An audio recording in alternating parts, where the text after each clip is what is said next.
أعوذ بالله من الشيطان الرجيم. بسم الله الرحمن الرحيم. والضحى والليل إذا سجى ما ودعك ربك وما قلى وللآخرة خير لك من الأولى ولسوف يعطيك ربك فترضى ألم يجدك يتيما فآوى ووجدك ضالا فهدى ووجدك عائلا فأغنى فأما اليتيم فلا تقهر وأما السائل فلا تنهر وأما بنعمة ربك فحدث. آمنت بالله صدق الله مولانا العظيم. الحمد لأهله والصلاة لأهلها أما بعد. اللهم صل على محمد وعلى آل محمد كما صليت على إبراهيم وعلى آل إبراهيم إنك حميد مجيد. اللهم بارك على محمد وعلى آل محمد كما باركت على إبراهيم وعلى آل إبراهيم إنك حميد مجيد. اللہ رب العزت نے لوگوں کی رہنمائی کے لیے حضرات انبیاء کرام کا سلسلہ جاری فرمایا. آخر میں ہمارے پیارے نبی کریم صلی اللہ علیہ وسلم تشریف لے آئے. جیسے آپ صلی اللہ علیہ وسلم آخری نبی ہیں، آپ کے بعد کوئی نبی نہیں آئے گا، آپ خاتم النبیین ہیں، آپ پر انبیاء کا سلسلہ ختم ہو گیا ہے. تو اسی طرح آپ کی امت بھی آخری امت ہے، اس کے بعد کوئی اور امت نہیں آئے گی. تو حضور اکرم صلی اللہ علیہ وسلم کو جو اللہ نے ساتھی عطا کیے وہ بھی چنے ہوئے تھے، منتخب لوگ تھے. ان میں سے پھر 4 کو اللہ تعالیٰ نے سب سے زیادہ فضیلت دی. ان 4 میں سے حضرت علی رضی اللہ تعالی عنہ یہ مسلمانوں کے چوتھے خلیفہ ہیں. یہ 21 رمضان المبارک کو شہید ہو گئے تھے. ان کے بڑے فضائل آئے ہیں. ایک مرتبہ یہ واعظ و نصیحت فرما رہے تھے تو کسی سائل نے آ کر سوال کیا اللہ کے نام پر دے دو. انہوں نے اپنے بیٹے کو گھر بھیجا کہ اپنی والدہ سے کہو میں نے جو 6 درہم رکھوائے ہیں وہ دے دو. یہ گئے، والدہ ہکا بکا یہ تو بھی فلاں ضرورت کے لیے ہیں، تو یہ تو اس کے لیے رکھے ہوئے تھے، یہ آپ کے والد سے کیوں منگوا رہے ہیں؟ تو بہرحال شوہر کا حکم تھا. حضرت فاطمہ الزہرا رضی اللہ عنہا نے وہ 6 درہم دے دیے. تو وہ لے آئے، آ کر والد صاحب کی خدمت میں پیش کیے تو حضرت علی رضی اللہ عنہ نے وہ 6 درہم اس سیل کو دے دیے. پھر واز کرنا شروع کر دیا. تو اسی اثنا میں ایک آدمی آیا اور کہا کہ میں یہ اونٹ ہے یہ فروخت کرنا چاہتا ہوں، کون خریدے گا؟ حضرت علی رضی اللہ عنہ نے ان سے کہا کہ بھی کتنے کا بیچے گا؟ اس نے کہا بھی 140 درہم کا بیچوں گا. حضرت علی رضی اللہ عنہ نے اسے کہا چلو اس کو بانٹ دو، پیسے بعد میں لے جانا. وقت طے کر دیا، دن مقرر کر دیا، وہ چلا گیا. ابھی اسی مجلس میں بیٹھے ہیں تو ایک اور آدمی آیا اور کہا کہ یہ اونٹ کس کا ہے؟ میں یہ خریدنا چاہتا ہوں. تو حضرت علی نے کہا میرا ہے، میں اس کو بیچنا چاہتا ہوں. تو اس نے کہا بھی آپ کتنے کا بیچیں گے؟ تو حضرت علی رضی اللہ عنہ نے اسے کہا بھی میں 200 درہم کا بیچوں گا. انہوں نے کہا ٹھیک ہے مجھے قبول ہے. اس نے 200 درہم دیے اور اونٹ کھول کے چلا گیا۔ حضرت علی رضی اللہ عنہ نے ان 200 درہم میں سے 140 درہم پہلے مالک کو دیے جس سے انہوں نے اونٹ خریدا تھا، اور باقی 60 درہم حضرت فاطمہ الزہرا رضی اللہ عنہ کے پاس لے گئے اور کہا کہ اللہ کا وعدہ ہے من جاء بالحسنۃ فلہ عشر امثالھا، جو بندہ ایک نیکی کرے گا اس کے بدلے میں 10 دوں گا۔ تو ہم نے 6 درہم اللہ کے راستے میں دیے تو اللہ نے اس کے بدلے میں ہمیں 60 درہم دے۔ یہ وہ لوگ تھے جن کا ایمان مضبوط تھا، یقین مضبوط تھا، اور ان کو 100% حضور کی بات پر، اللہ کی بات پر یقین ہوتا تھا۔ تو انہوں نے 6 خرچ کیے تو اس کے بدلے میں 60 ان کو مل گئے۔ تو یہ یقین کی بات ہوتی ہے۔ اسی طرح حضرت علی رضی اللہ عنہ کو اقضاہم کہتے تھے، بھی فیصلہ کرنے کی جو قوت تھی، جو ملکہ تھا، ان کے اندر بہت زیادہ تھا۔ ایسے فیصلے کرتے تھے، ایسے طریقے سے مسئلے کو سلجھاتے تھے، بندے حیران رہ جاتے تھے، ششدر رہ جاتے تھے۔ اسی طرح 2 آدمی تھے، ایک کی 5 روٹیاں تھیں اور ایک کی 3 روٹیاں تھیں، یعنی کل 8 روٹیاں تھیں۔ انہوں نے ملا کر جو ہے نا اکٹھے بیٹھ کر کھانے لگے، تو ساتھ ایک اجنبی آدمی گزرا، تو اس کو بھی بلا لیا، بھی آ جاؤ آپ بھی جو ہے نا ہمارے ساتھ کھا لو۔ تو اب 8 روٹیوں کو 3 بندوں نے کھایا، 8 روٹیاں، 5 ایک بندے کی، 3 ایک کی، اور ایک اجنبی تھا۔ تو ان 8 روٹیوں کو 3 بندوں نے کھایا۔ تو وہ اجنبی جب کھانا کھانے سے فارغ ہو گیا، جانے لگا، تو اس نے جو ہے نا 8 درہم دیا اور کہا کہ ان کو آپس میں تقسیم کر لینا۔ تو 5 درہم والے نے کہا کہ بھی 5 درہم میرے اور 3 جو ہے نا آپ کے، کیونکہ میری 5 روٹیاں تھیں، آپ کی 3 روٹیاں تھیں، تو 5 میرے ہو گئے، 3 آپ کے ہو گئے۔ تو اس نے کہا نہیں، یہ نصف کریں گے، ہاف کریں گے، بھی میں 4 لوں گا، آپ بھی 4 لو۔ انہوں نے کہا بھی ایسا تو نہیں ہے۔ اب جو ہے نا آپس میں ان کا تنازع ہو گیا، جھگڑا ہو گیا، لڑائی ہو گئی۔ یہ معاملہ حضرت علی رضی اللہ عنہ کی عدالت میں آ گیا۔ حضرت علی رضی اللہ عنہ کو قصہ سنایا گیا، کارگزاری سنائی گئی۔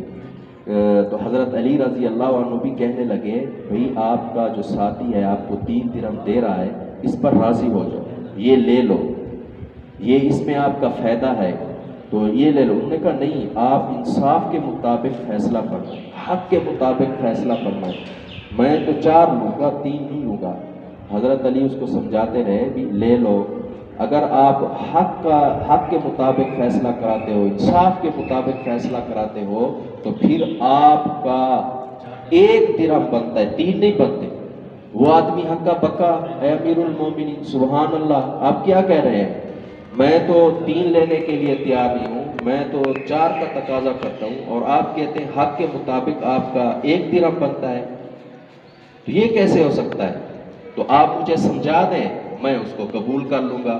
حضرت علی رضی اللہ عنہ نے کہا چلو میری بات سنو، بات یہ ہے کہ تیری 3 روٹیاں تھیں اور تیرے ساتھی کی 5 روٹیاں تھیں، کل 8 روٹیاں ہوئی، اور تم بندے تھے 3۔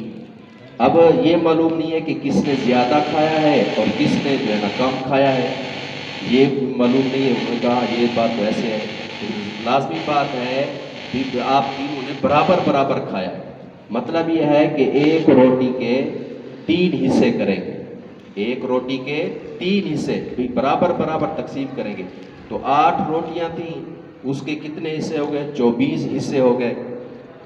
تو ہر بندے نے جو ہے نا برابر کھایا۔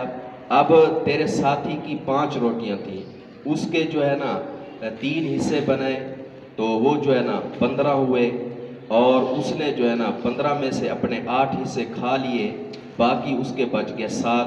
تو وہ جو 7 تھے وہ اجنبی کے حصے میں چلے گئے۔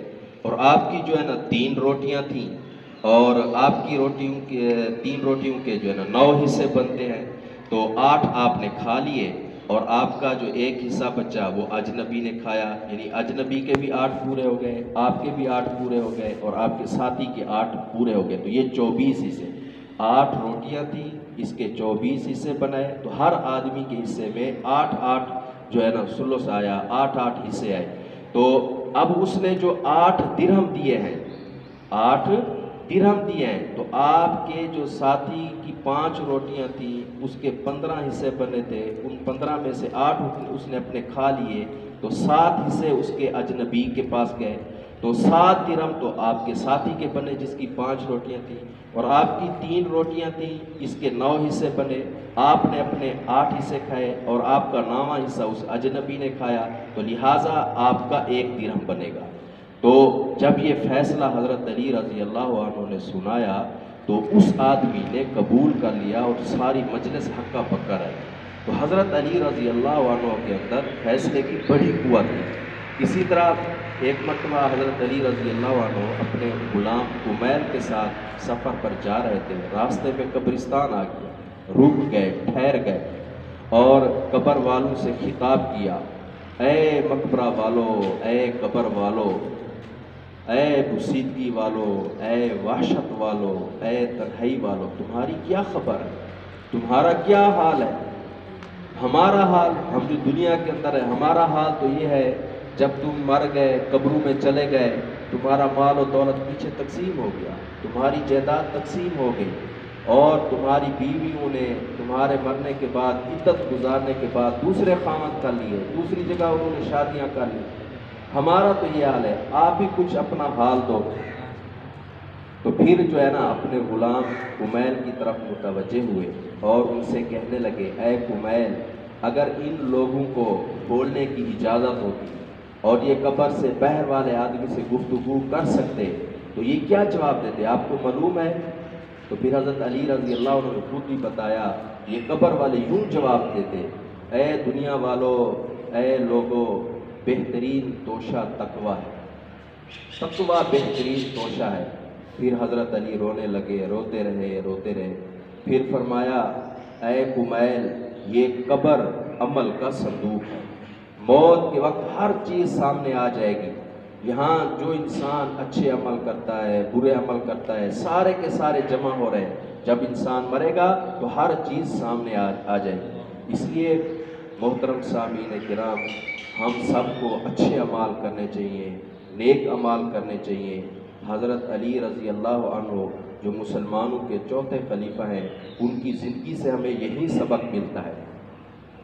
اب ایک لفظ ہے امی، قرآن میں بھی آتا ہے، احادیث مبارکہ میں بھی استعمال ہوا ہے، تو علماء کرام نے اس سے عقلی طور پر استدلال کیا ہے خلفائے راشدین کی خلافت پر۔ اب لفظ امی ہے، اس کے اندر 4 حرف ہیں، پہلا حرف الف ہے، دوسرا حرف میم ہے، تیسرا بھی میم ہے، اور آخر میں چوتھے نمبر پر یا ہے۔ تو اس لفظ امی سے خلفائے راشدین کی خلافت بالترتیب علماء نے عقلی طور پر جو ہے نا ثابت کی ہے۔ ویسے اور دلائل بہت سارے ہیں، لیکن اس لفظ سے جو ہے نا خلافت ثابت کی ہے، وہ اس طرح کہ لفظ امی کا پہلا حرف الف ہے، تو یہ اس بات کی طرف اشارہ ہے جس نام کے شروع میں، جس خلیفہ کے نام کے شروع میں الف ہوگا وہ پہلا خلیفہ ہوگا۔ ہم نے غور و فکر کیا تو حضرت ابو بکر صدیق رضی اللہ عنہ کے نام کے شروع میں الف تھا، تو ہم نے تسلیم کیا حضرت ابو بکر مسلمانوں کے پہلے خلیفہ ہیں۔ اور لفظ امی کا دوسرا حرف میم ہے، تو یہ میم اس بات کی طرف اشارہ کر رہا ہے جس خلیفہ کے نام میں میم دوسرے نمبر پر ہوگا وہ مسلمانوں کا دوسرا خلیفہ ہوگا۔ ہم نے غور و فکر کیا تو ہمیں نام عمر میں میم دوسرے نمبر پر جو ہے نا نظر آیا، تو ہم نے تسلیم کر لیا حضرت عمر بن خطاب ہمارے دوسرے خلیفہ ہیں۔ اور اسی طرح لفظ امی کا تیسرا حرف بھی میم ہے، تو یہ تیسرا حرف میم اس بات پر دلالت کرتا ہے جس خلیفہ کے نام میں میم تیسری جگہ پر ہوگا وہ مسلمانوں کا تیسرا خلیفہ ہوگا۔ ہم نے غور و فکر کیا تو نام عثمان میں میم کو تیسری جگہ پایا، تو ہم نے تسلیم کر لیا کہ حضرت عثمان مسلمانوں کے تیسرے خلیفہ ہیں۔ اور لفظ امی کا چوتھا حرف اور آخری حرف یا ہے، یہ اس بات پر دلالت کر رہا ہے جس خلیفہ کے نام کے آخر میں یا ہوگا وہ مسلمانوں کا چوتھا خلیفہ ہوگا۔ ہم نے جب غور و فکر کیا تو نام علی میں یا چوتھے نمبر پر اور آخر میں جو ہے نا کھڑا ہے تو ہم نے تسلیم کر لیا کہ حضرت علی رضی اللہ تعالیٰ عنہ مسلمانوں کے چوتھے خلیفہ ہیں۔ تو اللہ رب العزت ہم سب کو قرآن و سنت سمجھنے کی اور اس پر صحیح عمل کرنے کی توفیق عطا فرمائے۔ اللہم ارنا الحق حقا وارزقنا اتباعہ وارنا الباطل باطلا وارزقنا اجتنابہ۔ علی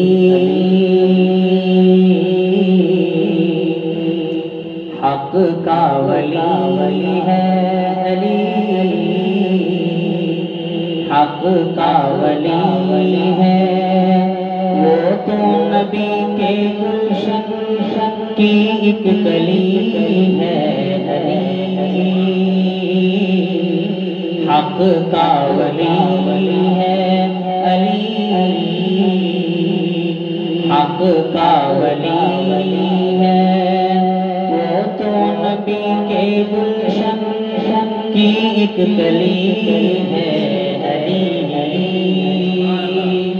حق کا ولی